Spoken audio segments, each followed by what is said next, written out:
Adventurous audio. From idea to ear, we make audio an adventure.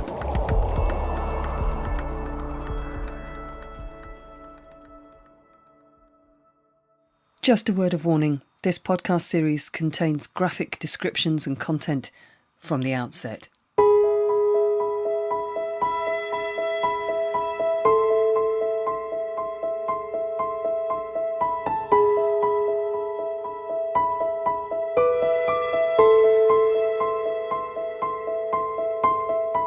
Mary Jane Rogerson and Isabella Ruxton were last seen on Saturday the 14th of September 1935 in Lancaster. 15 days later, in a ravine just outside of the Scottish border town of Moffat, their dismembered body parts were found, hideously disfigured to remove all traces of their identity and gender. But their killer made a fatal mistake and wrapped some of the body parts in a limited edition newspaper, which was only distributed in the Morecambe area of Lancashire. The newspaper and other garments wrapping the body parts quickly lead the police to 2 Dalton Square, Lancaster, home to both missing women and to a Lancaster-based GP called Dr. Buck Ruxton. According to Mrs. Agnes Oxley, charwoman to the Ruxtons, tensions were already running high in the Ruxton household the day before Mary and Isabella disappeared. On the Friday, I heard them quarrelling. The doctor called her a prostitute. He sent me out the back to dust his car. He came out and said to me, "Oh, Mrs. Oxley, she's breaking my heart. Talk to her, and ask her not to go, but stop with her children." I said I would. And then he drove away in his car. Mr. Jackson, for the prosecution, takes up the story. This is from the opening statement at Ruxton's later trial. On the following weekend, Saturday 14th September, Mrs. Ruxton drove her husband's Hillman Minx car over to Blackpool in the early evening to visit her 2 sisters, Mrs. Nelson and Mrs. Madden, who were staying there to see the illuminations. She had a light meal with them and then left at 11:30 p.m. to drive back to Lancaster, a distance of 25 miles. She was never seen alive by anyone again, except by the prisoner. Undoubtedly she arrived home because the car was there next morning. Mary Rogerson was at home at 2 Dalton Square on that Saturday, 14th September. The children were in the house and had some friends in for tea with them. Mrs. Jackson called for her 2 children at 7:30 p.m. and Mary was there, alive and happy. That is the last time she was seen alive in the prisoner's house. Agnes Oxley was due to arrive at the Ruxtons early the following morning to start work, but Dr. Ruxton turned up at her house to tell her not to bother. Dr. Ruxton said to my husband, "Tell Mrs. Oxley not to bother to come down this morning, as Mrs. Ruxton and Mary have gone on a holiday to Edinburgh and I'm taking the children to Morecambe." I did not go that day and went back at my usual time the next day, Monday. I rang the front doorbell several times until 20 to 8, but got no reply and went home. But while I was ringing the bell, the postman came to the door. I returned to the house about 9:15 and rang again without getting any reply.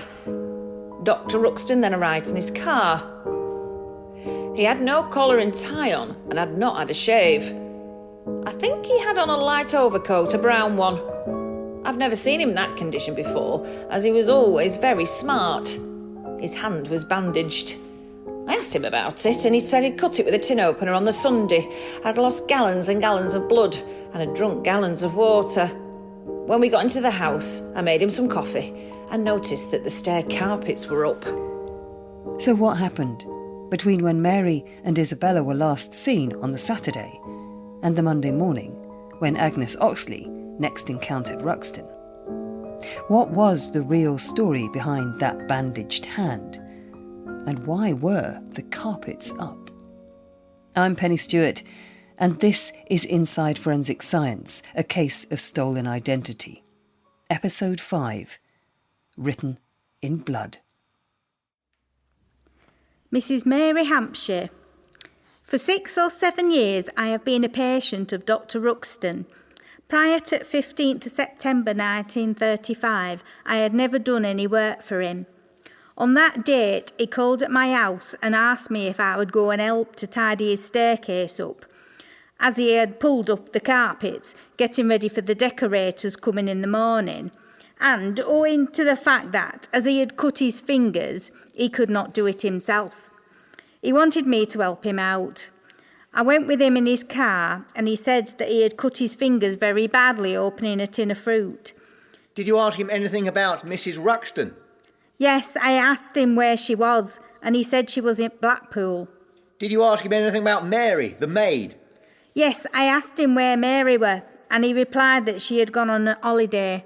The readings you'll hear throughout the series are taken from Ruxton's trial papers. Mrs. Hampshire is just one of many witnesses who testified as to Ruxton's behaviour in the days after Mary and Isabella disappeared. Her evidence is pretty compelling. Did you notice anything in the waiting room? I noticed some carpets rolled up, a suit and some stair pads. You went into the yard. What did you see there? Several carpets, 2 landing carpets, and the rest were stair carpets. Was there anything about those carpets? They were stained. One in particular was heavily stained with blood. Apart from the carpets, was there anything else in the yard? A blood-stained shirt and some badly stained large towels. Had anything else happened to the towels? They had been half burned. There was also an empty packet of Lux thrown down. What did he say there? He said that if the carpets and the suit were any use to us, we could have them.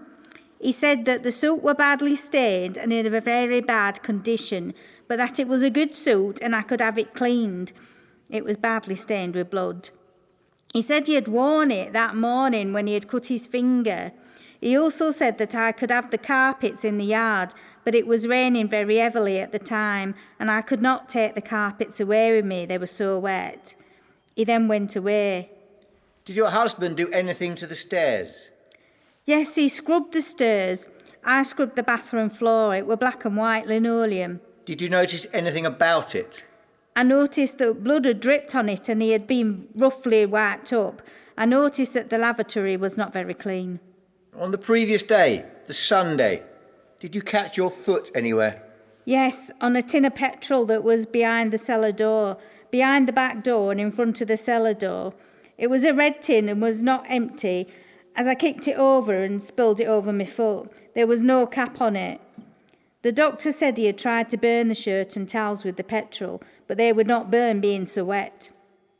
As well as seeing blood staining on a blanket, curtains, clothes and the carpets, staff noticed there was a bad smell in the house and doors were locked, preventing them from getting into certain rooms. Here's Mr. Jackson for the prosecution again, with his theory for what had taken place. Now, it does not need much imagination to suggest what probably happened in that house. It is very possible that Mary Rogerson was a witness to the murder of Mrs. Ruxton, and that is why she met her death. The back bedroom was occupied by Mary Rogerson. In the one in the front slept Mrs. Ruxton with her 3 children, and on the same floor was also the doctor's room.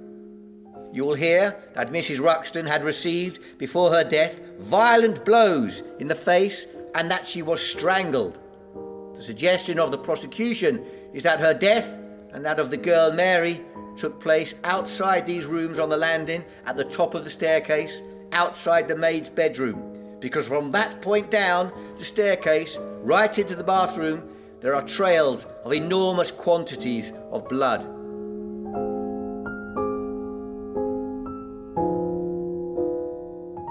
For the purposes of this podcast, we're not going to go into all the circumstantial evidence in detail. There's a lot of it, and it makes for pretty fascinating, if grim, reading. If you want to dive into it for yourself, we've put a link to the trial transcript in the show notes.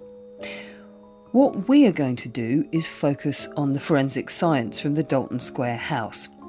Here's Graham Strong, forensic lead for the Scottish Police Authority again.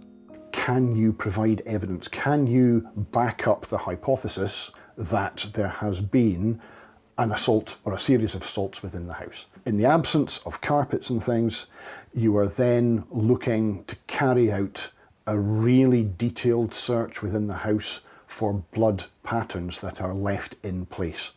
And if we can identify blood patterns within any of the rooms, then that may give a biologist some indication of what has happened within that room. They might be able to identify that room, for example, as the locus of an assault. They might be able to identify blood patterns on walls or cast-off patterns on roofs. They might be able, even in the absence of carpets, to be able to find, identify and develop pools of blood, or the marks where pools of blood have perhaps seeped through carpets onto floorboards below. They might be able to identify those, and in that way to identify an area as something that has been involved in the assault, or at least where someone has been bleeding profusely. Back in 1935, the job of examining Dalton Square for blood and blood patterns to try and piece together the story of what had happened that night fell to Professor John Glaister. Now it would fall to someone like Joe Millington, a forensic scientist specialising in bloodstain pattern analysis, who we asked to look over the case. The things that we're looking for in terms of bloodstains are, is it blood? And then if it's blood, what does the stain look like? And based on those observations, can we establish the mechanism by which that blood got there? That's kind of the three steps to BPA, bloodstain pattern analysis. There are a number of different avenues for information in this case, including the testimony of the char lady who looked after the property and the professional opinion of Professor Glaister. So we can kind of mesh those together to build a picture of the type and extent of bloodstaining in that property. Professor John Glaister. I'm a registered medical practitioner, hold various degrees and qualifications, and am Regius Professor of Forensic Medicine at the University of Glasgow. Let us first deal with a flight of 6 stairs. I numbered the rails from the top. There were 3 stains on the 3rd rail from the top, and, on the 4th rail, 9 areas, and in some of these areas there were several stains. 4 on the stair surface, and 5 on the front surface. Rail 5 had 5 areas of staining on the back and front. Rail 6, 19. Rail 7, 5 on back surface and several small stains on stair surface. Rail 8, 8 he stains on is stair surface essentially and 1 walking on front into a surface. space Rail 10, that has a been group of subjected stains and a single to stain on what stair sounds surface like a and 2 pretty stains on extensive back surface. cleanup. Rail 13, So 2 what that stains tells on us stair is surface that and 2 stains on the back blood that surface. he's Rail observing 14, is a 1 stain on fraction stair surface of and 7 stains on the back blood that surface. would have been available On the banister, originally, on the stair and that surface, some of that there blood are a number of staining stains. has been changed through the course of the cleanup. I found several stains on the side of the bathroom seat. These stains disclose the presence of human blood. I found 2 areas of staining near the extreme left end portion of linoleum from the bathroom floor facing the bathroom cupboard, which is situate at the far end of the bathroom from the doorway. These prove to be human blood. We also found on the linoleum over a distance of 32 inches 6 areas of very thin staining along the side rim next to the bath. The most continuous portion measures 12 inches, while other Professor areas Glaister is measure roughly looking, an inch as in an length. example, in the bathroom, The result of the serological and he tests sees blood showed the presence staining of human protein, that but there is was insufficient material concentrated available for complete into tests. Therefore, essentially a the definite nooks and option crannies. as to the So presence of blood was he's not looking discussed. around the edge of the Scrapings were bath, taken from and he all the notices surfaces a of the collection bath, of blood clamp, stop and plug, in but the the presence of rim human of the blood bath. disclosed. He notices Similar stains runs were of present on blood, the left-hand side or of the woodwork dilute panel blood, or of the changed washhand blood basin. that Human seems blood to was be found on the running lower into the portion of bath inside of the itself. bathroom cupboard He door, makes and comment also on the around linoleum cover, items also on the linoleum or cover areas surface. where potentially More blood holes has below been the pushed linoleum were also into contaminated with perhaps human blood. spaces that wouldn't be readily obvious to the naked eye. So he's essentially giving us this impression that there was more blood available originally, and that blood has now been further distributed because of the cleaning mechanism. Subsequent tests showed it was human blood. On the woodwork situated at the back of the WC, near the tap end of the bath, I found 80 discrete spots of human blood, and from the shape and distribution of the stains, I formed the impression that the material composing them had either been forcibly ejected or splashed onto the surface. For example, it might have been deposited there by the spurting of a small artery, or the hitting of an already moist surface might spread it by that means. The WC in question is one of the very old-fashioned built-in pads with woodwork round it. I also found about 12 stains on the lowest right-hand corner of the wood near the tap end of bath, and there were also stains on the piece of wood between the bath and the WC. On this composition slab, which comes from the side of the bath to make that ordinary bath look like a built-in square bath, you found some stains. The surface shows numerous streaks of reddish-brown colour, somewhat scattered and irregular in their distribution. The majority indicate that the fluid flowed from a considerable distance, from above downwards, and subsequent tests showed it was human blood. On the woodwork situated at the back of the WC, near the tap end of the bath, I found 80 discrete spots of human blood, and from the shape and distribution of the stains, I formed the impression that the material composing them had either been forcibly ejected or splashed onto the surface. For example, it might have been deposited there by the spurting of a small artery, or the hitting of an already moist surface might spread it by that means. The WC in question is one of the very old-fashioned built-in pads with woodwork round. Resulting blood stain can look very different depending on the surface on which it lands. So if I dispense one drop of blood onto a smooth ceramic tile, I might generate a circular stain, very clear, very easy to measure. If I dispense that exact same drop of blood onto a textured surface, let's just say sandpaper, but anything that's got a texture to it, it won't create that nice circular stain. It'll be distorted. It'll have been disrupted when it lands on the surface. And so whatever the blood lands on, or whatever the blood is deposited on, can lead to the production of a very different looking stain. So Glaister reports finding evidence of human blood in several places, particularly on the stairs, but also across the bathroom. But what does that actually prove? Is there any way of telling when that blood came onto those surfaces on the bathroom and the stairs? Can you date blood? We know that this is a doctor's house. He saw patients in that property, and presumably during the course of his profession, he dealt with individuals who had injuries and bled. Blood could be present in that property legitimately. So how old it is absolutely critical. And of course, Professor Glaister speaks at length about that.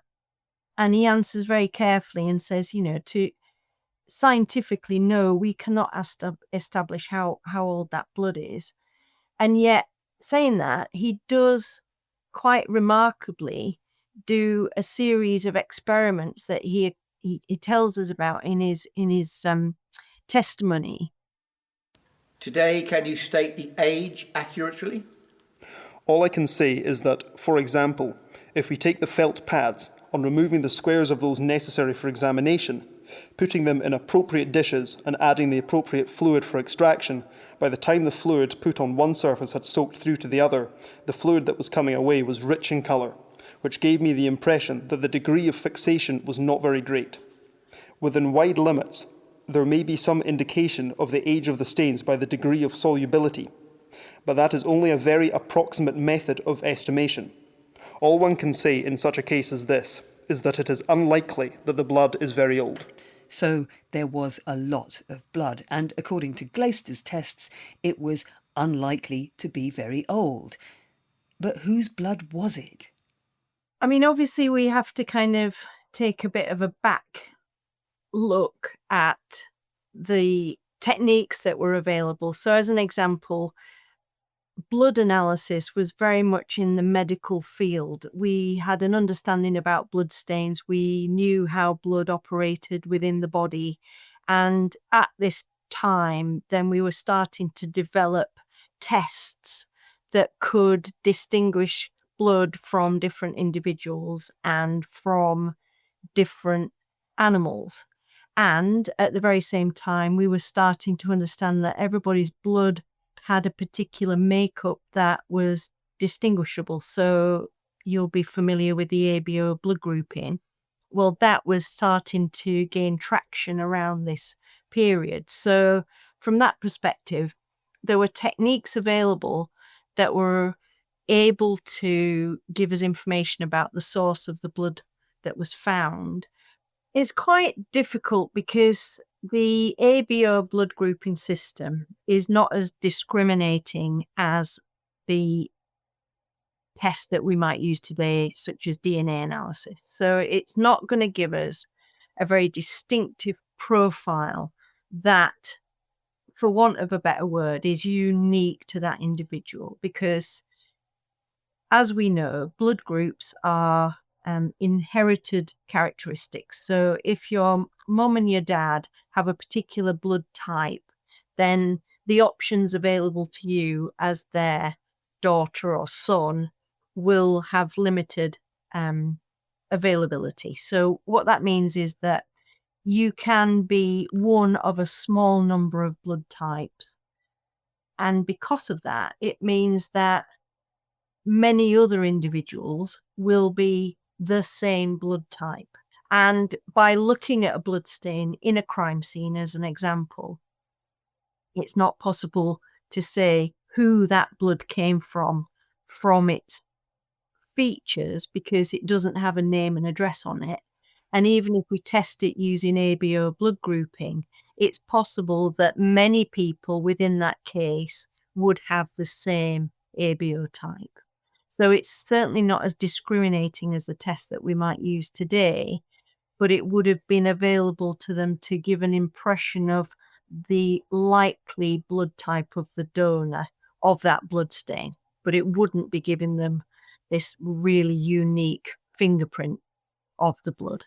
And without that unique fingerprint of the blood, Glaister couldn't definitively say whether the blood in Dalton Square came from Isabella, Mary, or Buck Ruxton. Remember, Ruxton had cut himself badly. Or maybe a combination of all three of them. Or a different combination, because don't forget the scene also doubles as a doctor's surgery. Even if you can and do analyse the contents of the bathroom and drains, which is exactly what they did back in 1935, unless you know how much surgical waste is usual, it's difficult to draw conclusions over what has taken place.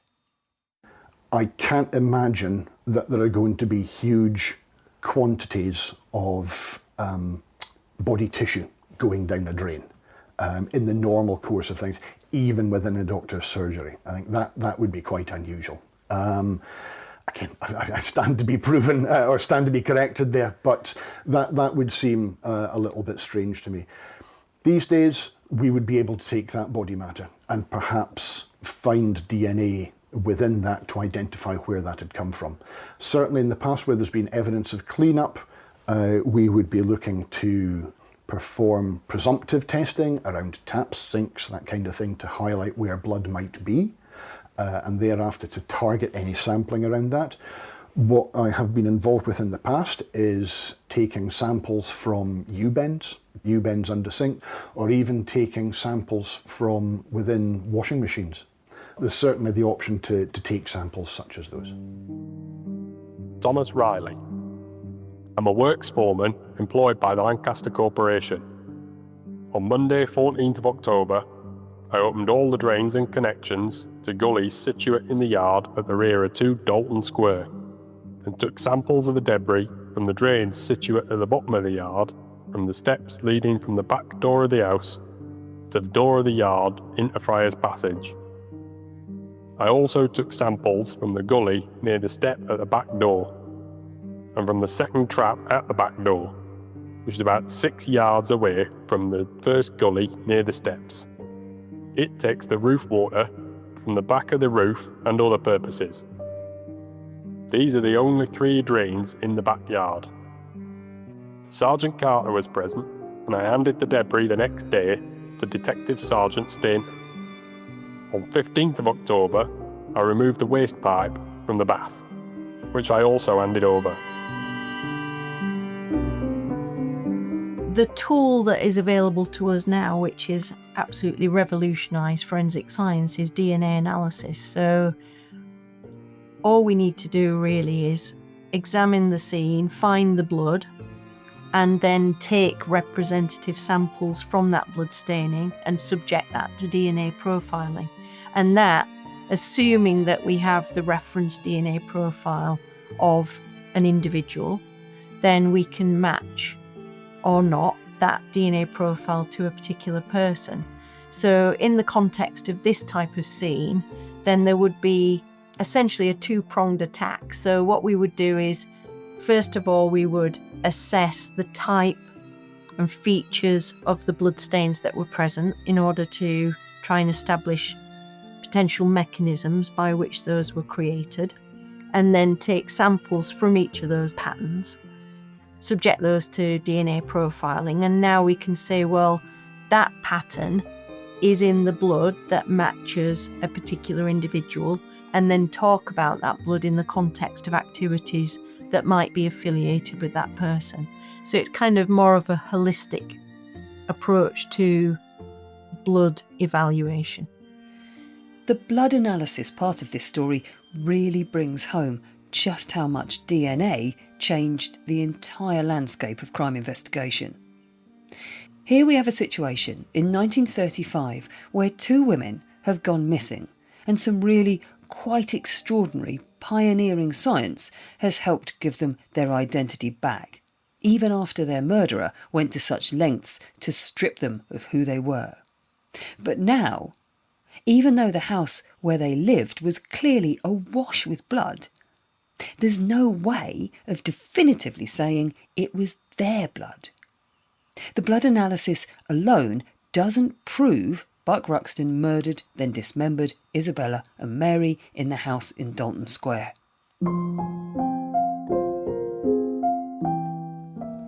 Mrs. Mary Hampshire. On the Thursday before he was arrested, he came to our house and asked what I had done with the suit. He asked about 4 times in all about the suit. What condition was he in? Oh, he was in a terrible way. Did he say why he had come? He said the police had been questioning him about Mary Rogerson. And having told you that, what was the next sentence? What did you do about the suit? I said it was upstairs. What did he say then? He asked me to burn it. And then? He asked if I got the carpets cleaned, and I told him that he was standing on one, and he said that I'd got it fairly clean. Did he ask about the others? Yes, I said the other was awful and I could not get it clean. He asked me to burn it. I think it's sometimes overlooked, maybe not overlooked, but it's maybe the status of someone is overlooked to an extent. In any given crime scene, if you take a normal assault, on a high street on a Saturday night, you will have the locus where that's happened. You might have a weapon that may or may not still be in the locus. You will have a victim of that assault, and you will have a perpetrator. And if you follow the basic law, if you want, that every contact leaves a trace, all of those different aspects of the investigation, the forensic part of the investigation, will leave their own traces on each other. So the clothing of the suspect may well have traces of the clothing of the accused, and vice versa. The clothing of the suspect and the accused, or their hair, their persons, whatever, may well have elements of the scene, the locus, left on them. And certainly there's a potential for them to have left their traces within the locus. So it's easy to overlook it, but I think in this case you could very easily class the accused as another element of the scene. They are another source of forensic evidence, and they should be treated as such. And of course he wasn't, I don't think, or I didn't get the impression that he was treated quite that way because they didn't have the tools. Particularly it comes back to that DNA again, doesn't it? Well, they didn't have the tools, but in this case, yeah, they didn't have the DNA. And even, as I say, if they found the DNA of the deceased women on his person, then that might not be as evidentially valuable as it normally would.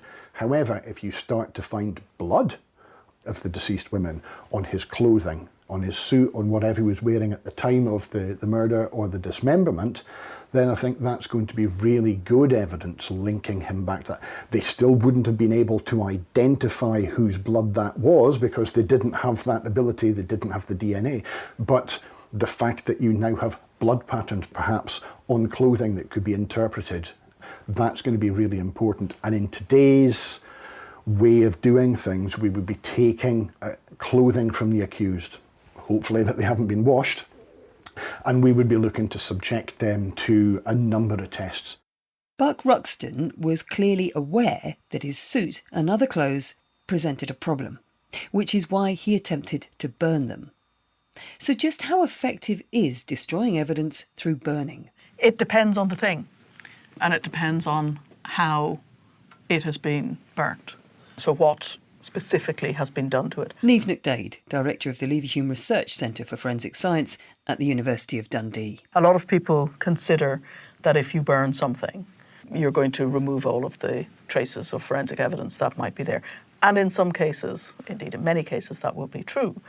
But it depends very much on just to what degree of burning you've exposed a particular item. So, for example, if there's a fire in a property, so a fire in a room, let's say, depending on how that fire would have progressed, there's a really significant opportunity to still recover fingerprints or DNA from items that will be in that particular space. Because if you think about how something burns, as I said, in a compartment, it burns from the top down. If it isn't directly impacted by the flames or is covered in soot, then we can remove the soot and still recover things like DNA or fingerprints or other types of information. If the material is on, let's say it's something like a shoe and it's on a surface, as it's burnt from the top, so the top of the shoe might be burnt, you can still pick up the shoe itself and the sole pattern would still be present on the shoe. So burning is what evidence is damaged or what evidence remains is all about how the items have been protected from the effect of the heat and certainly from the effect of flames within that particular fire.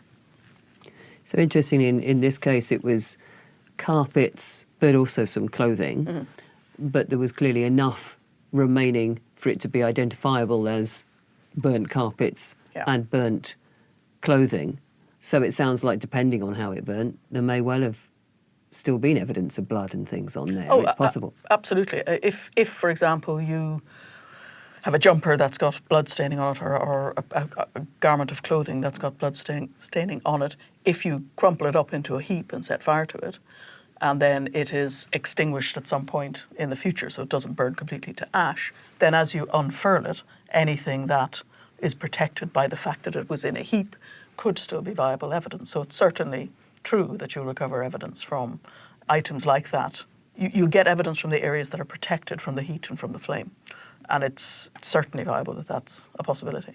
Same with carpet. If the carpet is rolled up, then the inner part of the carpet is protected from the flames or the burning of the outside surfaces. Burning things is all about creating an environment where heat allows the materials to start to thermally decompose, to start to break up themselves and produce gas that then promotes the combustion. If the material is protected in some way, then the heat can't act on it in the same way, and therefore it remains protected. So it's quite possible to still recover really valuable items of evidence.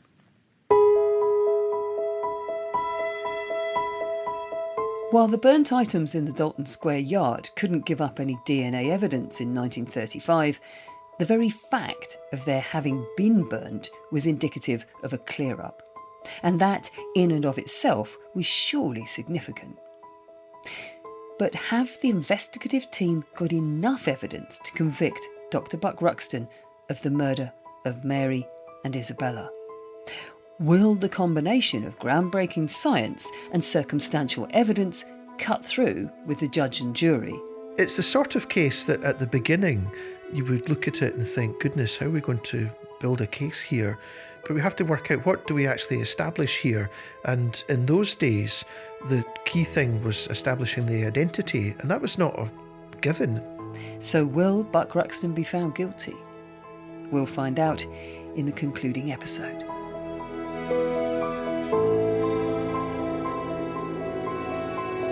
In episode 5 of Inside Forensic Science, A Case of Stolen Identity, the experts were Graham Strong, Joe Millington and Professor Niamh McDade.